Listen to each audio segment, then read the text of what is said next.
রামগঞ্জ লক্ষ্মীপুর প্রতিনিধি ভিডিও চিত্রে বিস্তারিত।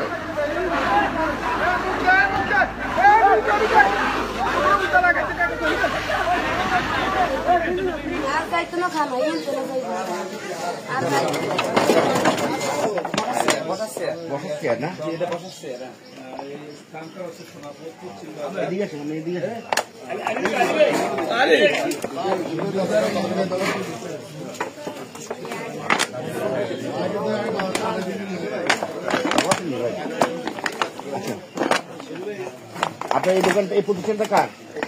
আমার ভাই আর আমার একসাথে। আপনার কিসের ব্যবসা করতে? মুদি দোকান। আচ্ছা, এই যে অগ্নিকাণ্ডটা ঘটে ওটা কিসের থেকে করতে পারে আপনার কোনো ধারণা আছে? আমার ধারণা নাই, তবে আমি কিছু বলতে পারি না, আমি সব ঠিক করে গেছি।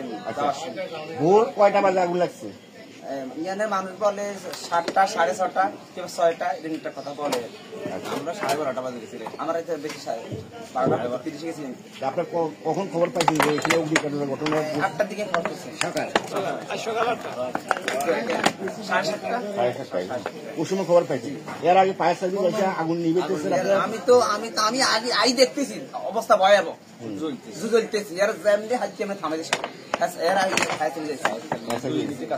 আগুন জ্বলার পরে ফায়ার সার্ভিস এসেছে নাকি? না, আগুন থাকতে ওরা আছে।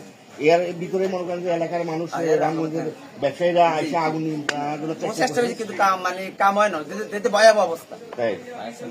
আপনার ক্ষয়ক্ষতি পরিমাণ কিরকম হতে পারে?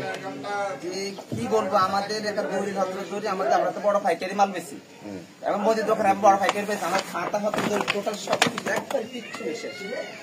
আমাদের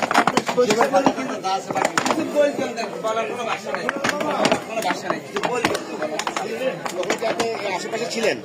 আগুন যখন লাগছে আশেপাশে লোকজন দেখি যে আমার দোকানে গেছে, দোকানে যাই বলছে যে বাজারে আগুন লাগছে। পরে আমি ফায়ার সার্ভিসে ফোন দিছি। ফায়ার সার্ভিসে যথেষ্ট পরিমাণ চেষ্টা করে তারা 10 মিনিটে এখানে পৌঁছছে।